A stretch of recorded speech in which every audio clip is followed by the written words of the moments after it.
მოსახვევში შესვლის სწორი მართებული ტრაექტორია, როგორ გამოიყურება ის? მარჯვნივ მოხვევის დროს მოტოციკლეტი უნდა იყოს უკიდურეს მარცხენა პოზიციაში. სად არის ეს პოზიცია? ეს არის მაქსიმალურად ახლოს შუა გამყოფ ზოლთან. შემდეგ გავდივართ უკიდურეს მარჯვენა წერტილში და უბრუნდებით ისევ უკიდურეს მარცხენა წერტილს.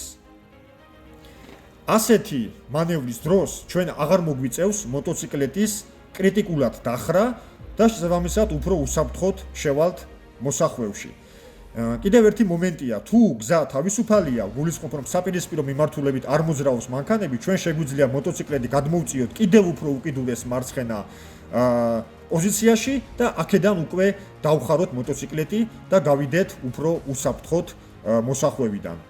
ეხლა როგორ გამოიყურება ეს ტრაექტორია გაჩვენებთ მარკერის საშუალებით. ესე იგი, მოხვევას ვიწყებთ აქედან, თუ საპირისპიროდ არ მოძრაობს მანქანები და არც უკან მოყვება მანქანა, გადავდივართ კიდევ უფრო უკიდურეს მარცხენა წერტილში, ვიწყებთ მოხვევას,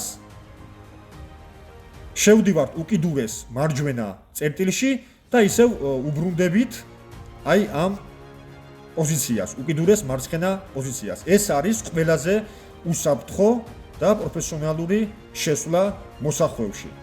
თავისთავად მემარჯვენე ხალხს უფრო უადვილდება მარცხნიდან მარჯვნივ შესვლა მოსახვევში, ვიდრე მარჯვნიდან მარცხნივ.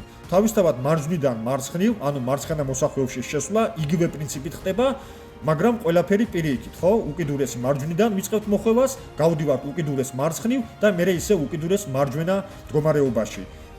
რა თქმა უნდა, თავიდან მეც მიჭირდა მარცხნივ მოსახვევში სწორად შესვლა, მაგრამ წლების განმავლობაში ეჩვევი ყველაფერს და ამას თავისთავად აკეთებ უკვე ყველანაირი გართულების გარეშე. დიდი მადლობა ყურადღებისათვის, შევხვდებით შემდეგ ვიდეოებში.